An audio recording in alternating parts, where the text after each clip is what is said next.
ઉત્તર અને દક્ષિણ ગુજરાતમાં આજે અતિભારે વરસાદની આગાહી. ભારે પવન ફૂંકાતા માછીમારોને 5 દિવસ દરિયો ન ખેડવાની સૂચના. આજે 16 જિલ્લામાં ઓરેન્જ એલર્ટ.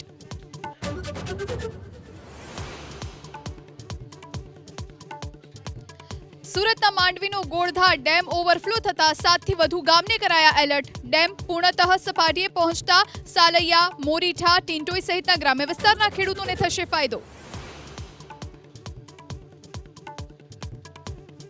ગુજરાતમાં દિવાળી બાદ સ્થાનિક સ્વરાજની સંસ્થાઓની યોજાશે ચૂંટણી. સંગઠન મહામંત્રી રત્નાકરજી અને પ્રદેશ મહામંત્રી રજની પટેલે કારોબારી બેઠકમાં કર્યો ઉલ્લેખ.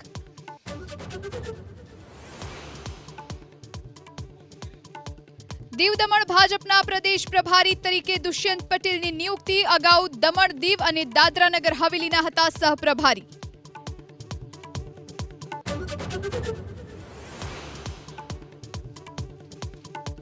ગેમ ઝોન અગ્નિકાંડમાં જમીન માલિક અશોકસિંહ અને કિરીટસિંહ જાડેજાને સેશન્સ કોર્ટનો ઝટકો. રેગ્યુલર જામીન અરજી કોર્ટે ફગાવી. ગઈકાલે સુનાવણી બાદ ચુકાદો રખાયો હતો અનામત.